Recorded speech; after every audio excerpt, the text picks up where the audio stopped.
não parar, não precipitar e não retroceder. Então dizer para esse cara, sabe quando nós vamos parar? Nunca. Nunca na sua porca vida. O canal tranquilo? Então, na nossa comunidade do YouTube a gente sempre deixa alguma postagem juntamente com alguns links de livros para vocês adquirirem. E também deixamos sempre aqui nos comentários e na descrição do vídeo nossas redes sociais. Então se inscreva no canal, siga a gente nas redes sociais e quem puder apoie o nosso canal financeiramente. Temos Pix, Vaquinha, Apoies e temos nosso conto também para quem quiser nos ajudar. Tranquilo? É isso aí. Sempre com Deus, pátria, família e liberdade por um Brasil melhor. Valeu!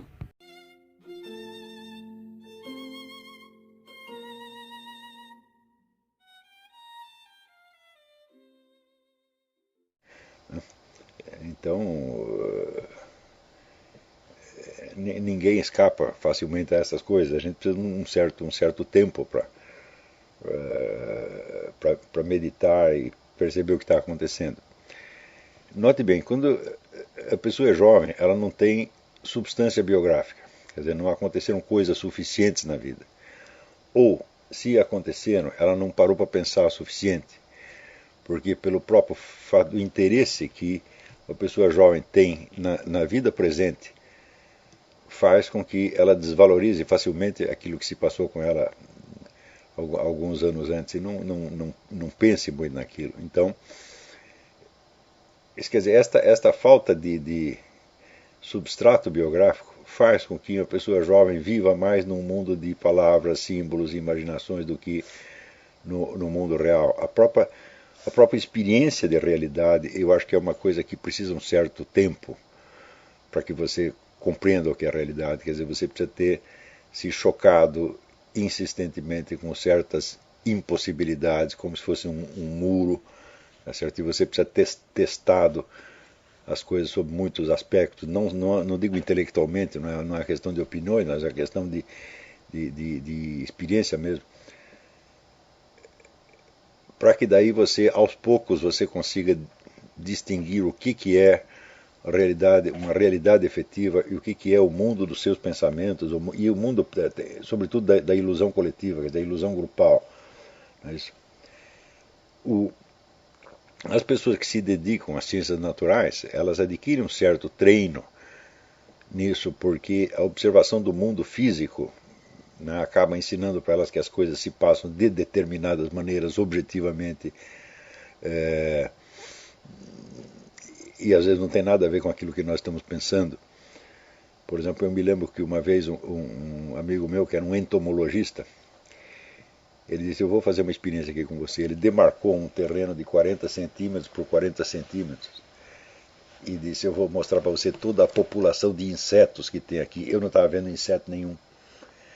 E ele foi levantando folhinha, fazendo buraquinho, etc, etc, encheu um vidro de insetos que para mim eram totalmente invisíveis, né? Quer dizer, a minha impressão era uma coisa e o que estava realmente se passando era outra. Então, esta experiência para as pessoas que se dedicam às ciências naturais é uma coisa bastante repetitiva e que dá para elas uma medida de objetividade. Porém, esta medida de objetividade se refere somente àquele campo específico que eles estão estudando. Então, o sujeito pode ser muito realista no que diz respeito a insetos ou a pedras, tá certo? E continuar raciocinando como um perfeito maluco em matéria de história, relações humanas, etc, etc. No campo, já quando nós nos referimos ao campo da experiência humana propriamente dito, da história, das ciências sociais, etc., então aí só a passagem do tempo e a meditação repetida sobre a substância da sua experiência biográfica é que vai aos poucos destacando diante dos seus olhos certas constantes da realidade, certas exigências da realidade que não tem nada a ver com as nossas expectativas, com os nossos pensamentos, etc, etc. Então, de certo modo, descobrir a dimensão de realidade é uma experiência muito valiosa, muito, de certo modo, até reconfortante. Né? Mas eu acho que ela, para pessoas jovens, ela só é acessível mediante um esforço deliberado. uma das maneiras de fazer isso é o experimento imaginário de você se colocar em outros papéis que não são o seu. Tá certo? Você tentar ver as coisas exatamente como outra pessoa vê. Não só no sentido de argumentar mentalmente em favor do que ela diz, mas no sentido de tentar realmente se impregnar das percepções que ela tem, quer dizer, imaginar como ela, sentir como ela. E isso implica que, por momentos, você coloca entre parênteses a sua consciência de eu, e você adquire de fato um outro eu por momentos. Essa experiência é extremamente arriscada, tá certo? Mas sem ela, acho que você não chega a compreender nada das coisas humanas, né?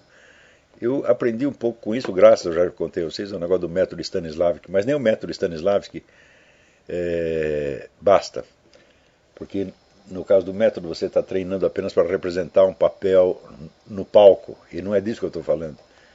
Quer dizer, aí não há papel nenhum a representar, não há teatro algum, você está realmente na vida tentando se identificar com uma outra pessoa, pensar como ela, imaginar como ela, sentir como ela, querer como ela. Tá certo? E daí pode aparecer a pergunta, bom, como é que você tem a certeza de que você vai voltar a ser você mesmo depois? Não é isso?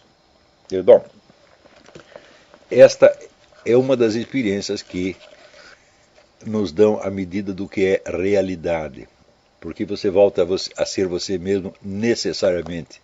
Quer dizer, a própria situação externa te compele a ser você mesmo e compele você a voltar a declarar para você mesmo aquilo que você realmente sente e que é diferente daquilo que sente o personagem que você está incorporando durante aqueles momentos. Pode perguntar também, mas não existe aí um perigo de contaminação, né, em erros, em ilusões, loucuras, pecados, etc, etc. E é claro que existe. Quer dizer, você não pode chegar a compreender realmente uma pessoa nesse sentido profundo sem você se comprometer no erro dela, no pecado dela, etc, etc. E sem você ser profundamente afetado por isso. Porém, se você quer manter as suas mãozinhas sempre limpas, você não vai aprender absolutamente nada. Então, numa época como a nossa, de tanta confusão, e onde você praticamente não tem autoridade a qual recorrer, tá certo? Você não tem uma instância na qual você pode confiar, às vezes não se pode confiar nem na alta hierarquia da igreja, você confia e eles vão pelas suas costas e assinam o pacto de Metz, né? Então você não sabe mais a quem recorrer. Então a necessidade de você encontrar dentro de você mesmo e por sua própria conta um senso de orientação é extrema, é uma coisa urgente, tá certo? O que significa que uma das principais necessidades humanas, que é de você encontrar um grupo de referência que o apoie e do qual você se sinta participante, quer dizer, esse sentimento de participação, nós vamos ter que abdicar disso aí. Tá certo? Claro, nós podemos participar de um grupo como o nosso, que é um grupo de investigação, não é um grupo que tenha, vamos dizer, um programa, crenças estabelecidas, vamos dizer, normas morais prontas. Isso é o máximo que nós vamos conseguir, mas muitas pessoas, quando começam a estudar, elas têm a esperança de encontrar, vamos dizer, um grupo, uma instituição, um partido, uma igreja, a qual possam, vamos dizer, se filiar e encontrar ali como se fosse a sua casa. Tá certo? Quer dizer, deixar de ter este sentimento de exílio e marginalidade que todos nós temos. Então, o que eu sugiro é que você perca essa esperança de uma vez para sempre. Tá? Então, o próprio fato de você ser cristão, né, deveria facilitar para você entender que a sua morada, a sua casa não é neste mundo, tá certo? E que mesmo dentro da própria igreja, você estando lá, você nunca sabe se você está em casa, você nunca sabe com quem você está lidando, tá certo? E a situação hoje cada vez mais escorregadia nesse sentido. Então,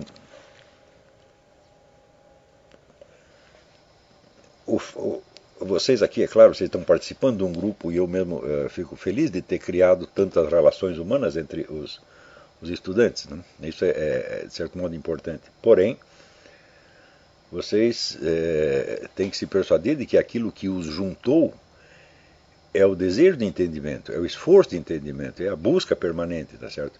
E não um programa a ser cumprido, a ser obedecido, etc, etc. Então,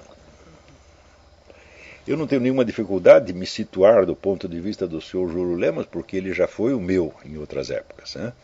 Assim como não tenho nenhuma dificuldade de me situar entre os marxistas, porque eu mesmo já fui um deles, eu mesmo já absorvi este ponto de vista, esses valores há muito tempo. Não é ponto de vista, não é uma questão de ideias, tá certo? Para você compreender uma ideia, você tem que ter uma ideia, tem que ter alguma noção, tem que ter alguma informação da experiência real humana da qual essa ideia emergiu. E como você não tem acesso à experiência pessoalmente, você vai ter que ter imaginativamente, por este mesmo método stanislavskiano que eu estou sugerindo para vocês. Na medida em que você, no esforço de compreender, você vai se identificando com várias pessoas, com vários grupos, com várias posições, entre aspas, tá certo? O seu mundo imaginário vai aumentando, tá certo? E, de certo modo, os vários erros que você vai assimilar, eles se compensam uns aos outros, tá certo? Claro que isso é um experimento psicológico bastante arriscado, mas eu lembro a vocês que eu não estou aqui ensinando nenhum padrão de conduta para vocês, tá certo? Claro, está um padrão de conduta intelectual que nós podemos seguir, mas isso é o máximo que eu estou podendo ensinar. Isso aqui não é aula de OPV, orientação para a vida, tá certo? E a única orientação para a vida que eu posso dar é que você se acostume a estar desorientado e não se espante muito com isso.